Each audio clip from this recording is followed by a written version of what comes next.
Hello everyone and welcome back to this FM17 experiment where we see what would happen if you gave £1 billion to a non-league team and just let the game run its engine into the future. Now last time we left off we'd gone 28 years into the future, the year's 2044, and the team had sort of hit a bit of stagnation because they'd managed to establish themselves in the championship, and after 5 or so seasons in that league they did finally get promoted to the Premier League before getting relegated, then going back up, then getting relegated again. It looked like they'd maybe hit a ceiling on how high they could go, despite the club actually spending quite a bit of money in the transfer market. £84 million spent one season, £99 million the year before that, and £63 million a couple of years before that. So anytime they were back in the Premier League, they were spending like there was no tomorrow. But they weren't making the best signings possible. A lot of the money was wasted. That's what we found last time out. And I was tempted to end the experiment there, but you guys lobbied pretty hard in the comments on that video for another part of me to release a save file. And so I decided I'll just do another experiment. But to make it interesting, what I have done is I've put the finances back up to £1 billion to let them have a aggressive attack on the Premier League. They've also got a front-end sugar daddy again, which is how they started off, but the game downgraded that front-end sugar daddy down to an underwriter over time. They switched to a back-end and then became an underwriter by the end of the last part of this experiment. So it should be interesting to see how they get on with this newfound money, because they had about £300 million left last time out, which is still a lot of cash, but given the strength of the other teams in the Premier League and the financial power they have, it's not an awful lot of money. Now, I know a lot of you wanted me to change the reputation of the club, but I feel like that's a different experiment to take on, and so I'm not going to change the method of this experiment just yet, because right now we just want to see what happens when any old club in non-league is given a load of cash without changing anything else. Just what does the cash do?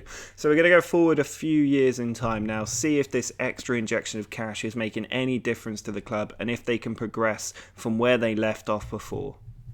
Well, we are now 15 more years into the future, which is quite a long time to go ahead. And as you can see, they have managed to establish themselves as a Premier League team. Now, I think last time we left off in the year 44, which was when they just got relegated from the Premier League again.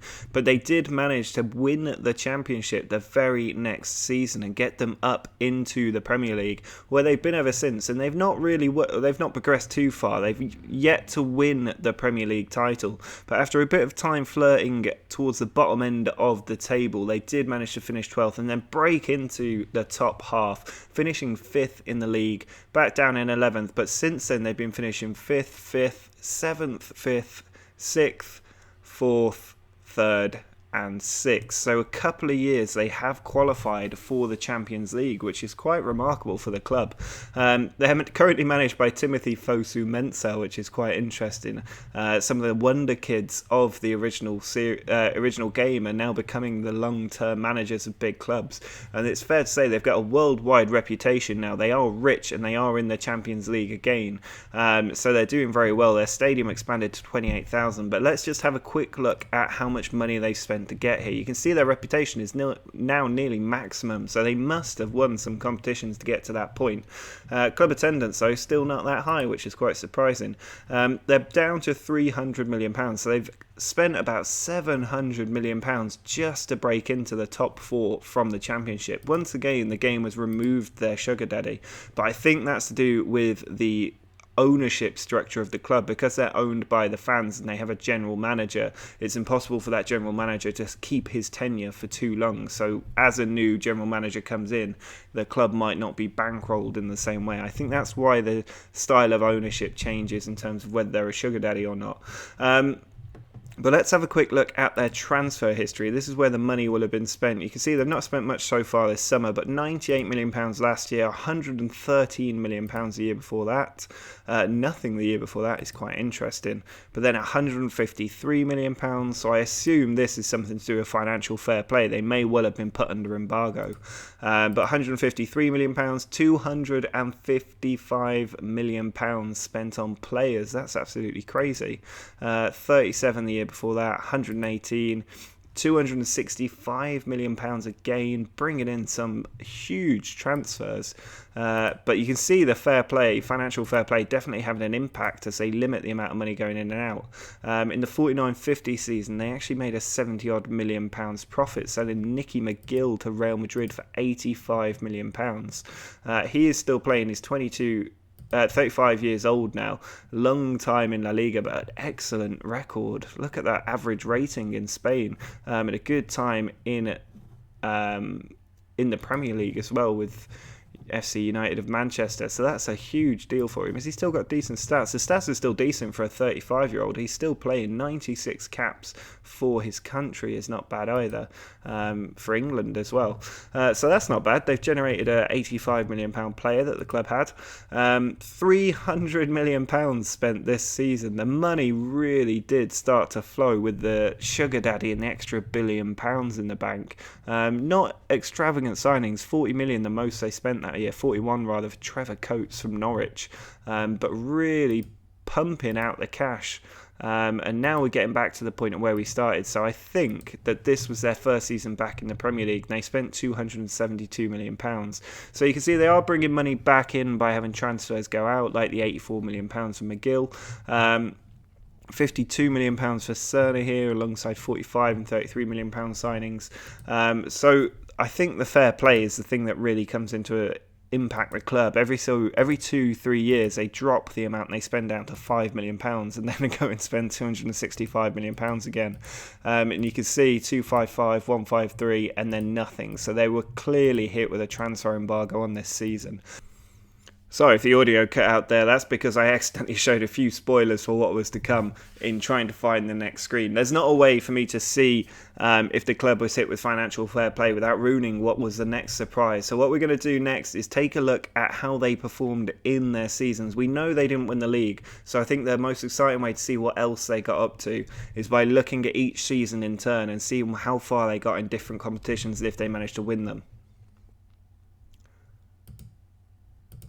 So this was where we left off last time. They had a really tough time in the Premier League, barely surviving the whole time, but they did win the FA Cup, their first FA Cup trophy, which gave a big boost to their reputation. The season after that, they were in the Community Shield, but lost that. Didn't manage to get through in the EFL Cup, knocked out by Wolves, but in the Europa League after winning the FA Cup. Managed to get through against Mainz, but they went comprehensively beaten by Spurs and didn't progress past Middlesbrough in the FA Cup. The year after that, 47-48, again in the knocked out of the EFL Cup quite early on by Man United, but progressing through the FA Cup with the help of replays and then getting knocked out in the 6th round by AFC Wimbledon. That must have been a bit of a shock unless that team has really come on. But no real cup progression there. The year after that, again, EFL Cup quarter-final, beating West Brom in penalties, and then managing to get through in the final before losing to Leicester 3-2. So just missing out on another trophy there and getting knocked out of the FA Cup semi-final by Manchester United, their arch rivals. So failing to win the FA Cup again. Once more doing well in the EFL Cup, getting through to the final. This time lost 4-0 to Everton and knocked out of the FA Cup at the 5th round stage by Bournemouth. 50-51. Back in Europa League action due to their top 6 finish. Getting through in the EFL Cup quarter-final. And then in the semi-final, getting knocked out by Leicester. Carrying on through the group stage, through the knockout stage of the Europa League, though, beating Fiorentina, and then having a horror run where they nearly got knocked out by Monaco, but managed to squeak through on away goals. Got through the FA Cup semi-final too to make the final of that, but crushed by Benfica in the Europa League semi-final, and then losing to Chelsea in the FA Cup final as well. They don't have the best record towards the end of a season, but they look like they did very well this year. Playing a Cork testimonial as well and a Simpson testimonial, a few testimonials this season.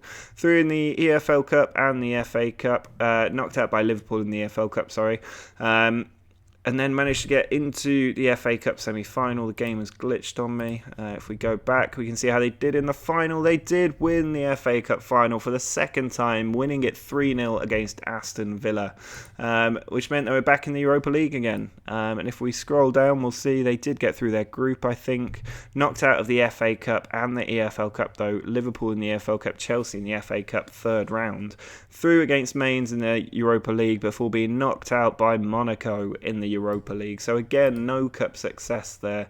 But managed to get in the Europa League again, which is quite nice. Knocked out by Chelsea in the EFL Cup quarter-final, through in the FA Cup, through against Moscow pretty comprehensively 6-1, before being taken out by Besiktas in the Europa League, so they didn't manage to get any further there, and were knocked out by Arsenal in the 6th round of the FA Cup. Again in the Europa League, managing to get through the group stage and into the EFL Cup quarter-final. Managed to get through in the semi-final, still in the FA Cup, before getting knocked out by Newcastle 3-2. And then won the EFL Cup final. That's the first time they've won that competition on penalties against Southampton. In the Europa League, doing very well, through against Schalke in the quarter-final, and then getting knocked out by Manchester United in the semi-final of the Europa League. They're just constantly facing their nemesis when it matters.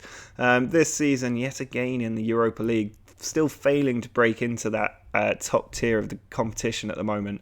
But through in the EFL Cup, out at the quarter-final stage, still in the FA Cup at this point, getting through in a 5th round replay, still in the Europa League as well, managing to get through against Leverkusen just about, and then against Sporting just about, and past Arsenal in the FA Cup semi-final, taking out Club Bilbao in the semi-finals of the Europa League, and then winning the Europa League and FA Cup in the same season. That is a satisfying double to see. This is why their reputation's so high, winning the Europa League final finally against Chelsea, beating them in both the FA Cup and Europa League final, and winning their first European piece of silverware, which puts them back into the Champions League. They lost the Super Cup to Juventus, but seemed to do well in their group stage of the Champions League, getting through quite comfortably in the end. Knocked out of the EFL Cup by Everton again, still in the FA Cup though, before being taken out by Middlesbrough. Now in the knockout stage of the Champions League, they get past Lyon, and then they are beaten by Bayern at the quarter-final stage. Not a big surprise there. The season before last, they're back in the Champions League, managed to get through 4th place playoff, and then carrying on through the group stage quite well.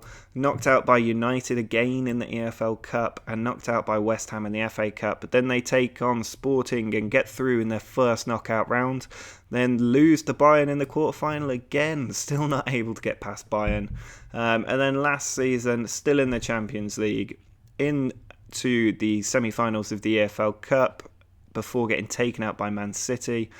Still in the FA Cup. In the Champions League knockout round, they managed to just about get through Monaco 3-0 on aggregate, so not quite just about, but through against Spurs in the quarter-final of the FA Cup as well. Take out Juventus 3-0 on aggregate in the Champions League quarter-final, and beat Manchester United in the FA Cup semi-final. A very satisfying day out at Wembley there. Champions League semi-final first leg, they lose 2-0 to Dortmund, so that's probably them out. But then they win 3-0 at home. They are into the Champions League final for the first time.